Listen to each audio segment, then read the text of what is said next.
ਅਗਲੀ ਖਬਰ ਵੱਲ ਚੱਲੀਏ ਤੇ ਡਿਪਾਰਟਮੈਂਟ ਆਫ ਜਸਟਿਸ ਕਹਿੰਦੇ ਸਟਿਲ ਉਹਨਾਂ ਜਿਹੜੇ ਜਨਵਰੀ 6 ਦੇ ਰਾਇਟਰ ਸੀਗੇ ਜਿਨ੍ਹਾਂ ਨੇ ਗੁੰਡਾਗਰਦੀ ਕੀਤੀ ਸੀ ਉਹਨਾਂ ਨੂੰ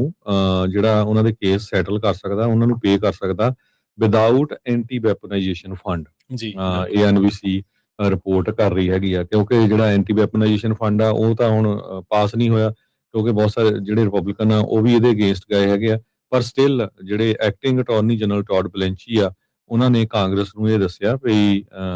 ਜਿਹੜੀ ਜਸਟਿਸ ਡਿਪਾਰਟਮੈਂਟ ਆ ਉਹ 1.77 ਬਿਲੀਅਨ ਡਾਲਰ ਦਾ ਜਿਹੜਾ ਐਂਟੀ ਵੈਪਨਾਈਜੇਸ਼ਨ ਫੰਡ ਆ ਉਹ ਮੂਵ ਫਾਰਵਰਡ ਨਹੀਂ ਕਰ ਰਹੇ ਹੈਗੇ ਕਿਉਂਕਿ ਰਿਪਬਲਿਕਨਸ ਨੇ ਰਿਫਿਊਜ਼ ਕਰ ਦਿੱਤਾ ਸੀ ਇਸ ਬਿੱਲ ਦੇ ਉੱਤੇ ਤਾਂ ਕਿ ਆਈਸ ਤੇ ਬਾਰਡਰ ਪੈਟਰੋਲ ਨੂੰ ਜਿਹੜਾ ਫੰਡ ਕੀਤਾ ਜਾ ਸਕੇ, ਪਰ ਕ੍ਰਿਟਿਕ ਇਸ ਨੂੰ ਸਲੈਸ਼ ਫੰਡ ਕਰਕੇ ਜਿਹੜਾ ਲੇਬਲ ਕਰ ਰਹੇ ਸੀ ਵੀ ਜਿਹੜੇ ਟਰੰਪ ਉਹਨਾਂ ਦੇ ਅਲਾਈਜ਼ ਆ, ਦੋਸਤ ਮਿੱਤਰ ਹੈਗੇ ਆ,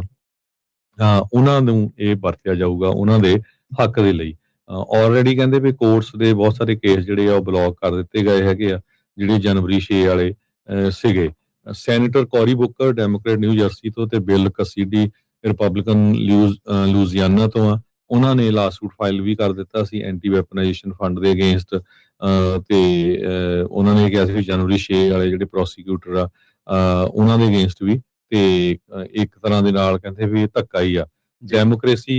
ਫਾਰਵਰਡ ਪ੍ਰੈਜ਼ੀਡੈਂਟ ਤੇ ਸੀਈਓ ਸਕਾਈ ਪੈਰੀਮੈਨ ਜੋ ਇੱਕ ਗਰੁੱਪ ਨੂੰ ਲੀਡ ਕਰਦੇ ਹੈਗੇ ਆ, ਉਹਨਾਂ ਨੇ ਕਿਹਾ ਸੀ ਵੀ ਬਾਈ ਪਾਰਟੀਸਨ ਜੋ ਕ੍ਰਿਟਿਸਿਜ਼ਮ ਆ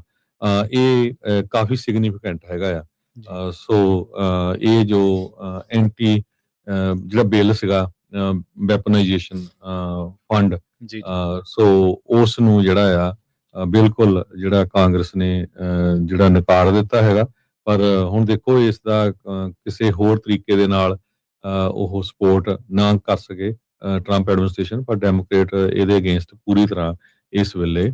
ਲੱਗੇ ਹੋਏ ਹੈਗੇ। ਜੀ ਬਿਲਕੁਲ। ਅਗਲੀ ਖਬਰ ਵੱਲ ਚੱਲੀਏ ਤੇ ਡਿਪਾਰਟਮੈਂਟ ਆਫ ਜਸਟਿਸ ਕਹਿੰਦੇ ਸਟਿਲ ਉਹਨਾਂ ਜਿਹੜੇ ਜਨਵਰੀ 6 ਦੇ ਰਾਇਟਰ ਸੀਗੇ ਜਿਨ੍ਹਾਂ ਨੇ ਗੁੰਡਾਗਰਦੀ ਕੀਤੀ ਸੀ ਉਹਨਾਂ ਨੂੰ ਜਿਹੜਾ ਉਹਨਾਂ ਦੇ ਕੇਸ ਸੈਟਲ ਕਰ ਸਕਦਾ, ਉਹਨਾਂ ਨੂੰ ਪੇ ਕਰ ਸਕਦਾ ਵਿਦਆਊਟ ਐਂਟੀ ਵੈਪਨਾਈਜੇਸ਼ਨ ਫੰਡ। ਇਹ ਐਨਬੀਸੀ ਰਿਪੋਰਟ ਕਰ ਰਹੀ ਹੈਗੀ ਆ ਕਿਉਂਕਿ ਜਿਹੜਾ ਐਂਟੀ ਵੈਪਨਾਈਜੇਸ਼ਨ ਫੰਡ ਆ ਉਹ ਤਾਂ ਹੁਣ ਪਾਸ ਨਹੀਂ ਹੋਇਆ ਕਿਉਂਕਿ ਬਹੁਤ ਸਾਰੇ ਜਿਹੜੇ ਰਿਪਬਲਿਕਨ ਆ ਉਹ ਵੀ ਇਹਦੇ ਅਗੇਂਸਟ ਗਏ ਹੈਗੇ ਆ, ਪਰ ਸਟਿਲ ਜਿਹੜੇ ਐਕਟਿੰਗ ਅਟਾਰਨੀ ਜਨਰਲ ਟੌਡ ਬਲੈਂਚੀ ਆ ਉਹਨਾਂ ਨੇ ਕਾਂਗਰਸ ਨੂੰ ਇਹ ਦੱਸਿਆ ਵੀ ਜਿਹੜੀ ਜਸਟਿਸ ਡਿਪਾਰਟਮੈਂਟ ਆ ਉਹ 1.77 ਬਿਲੀਅਨ ਡਾਲਰ ਦਾ ਜਿਹੜਾ ਐਂਟੀ ਵੈਪਨਾਈਜੇਸ਼ਨ ਫੰਡ ਆ ਉਹ ਮੂਵ ਫਾਰਵਰਡ ਨਹੀਂ ਕਰ ਰਹੇ ਹੈਗੇ ਕਿਉਂਕਿ ਰਿਪਬਲਿਕਨਸ ਨੇ ਰਿਫਿਊਜ਼ ਕਰ ਦਿੱਤਾ ਸੀ ਇਸ ਬਿੱਲ ਦੇ ਉੱਤੇ ਤਾਂ ਕਿ ਆਈਸ ਤੇ ਬਾਰਡਰ ਪੈਟਰੋਲ ਨੂੰ ਜਿਹੜਾ ਫੰਡ ਕੀਤਾ ਜਾ ਸਕੇ, ਪਰ ਕ੍ਰਿਟਿਕ ਇਸ ਨੂੰ ਸਲੈਸ਼ ਫੰਡ ਕਰਕੇ ਜਿਹੜਾ ਲੇਬਲ ਕਰ ਰਹੇ ਸੀ ਵੀ ਜਿਹੜੇ ਟਰੰਪ ਉਹਨਾਂ ਦੇ ਅਲਾਈਜ਼ ਆ, ਦੋਸਤ ਮਿੱਤਰ ਹੈਗੇ ਆ,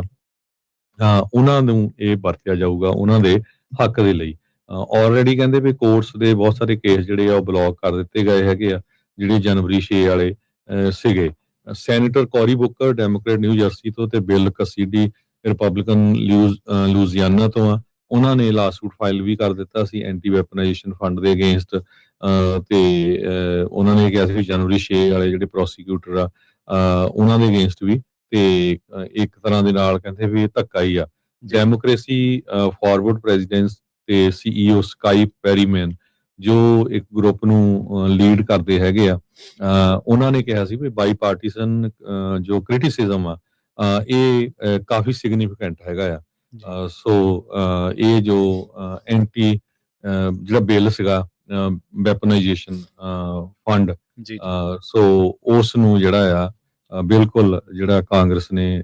ਜਿਹੜਾ ਨਕਾਰ ਦਿੱਤਾ ਹੈਗਾ, ਪਰ ਹੁਣ ਦੇਖੋ ਇਸ ਦਾ ਕਿਸੇ ਹੋਰ ਤਰੀਕੇ ਦੇ ਨਾਲ ਉਹ ਸਪੋਰਟ ਨਾ ਕਰ ਸਕੇ ਟਰੰਪ ਐਡਮਿਨਿਸਟ੍ਰੇਸ਼ਨ, ਪਰ ਡੈਮੋਕ੍ਰੇਟ ਇਹਦੇ ਅਗੇਂਸਟ ਪੂਰੀ ਤਰ੍ਹਾਂ ਇਸ ਵੇਲੇ ਲੱਗੇ ਹੋਏ ਹੈਗੇ। ਜੀ ਬਿਲਕੁਲ।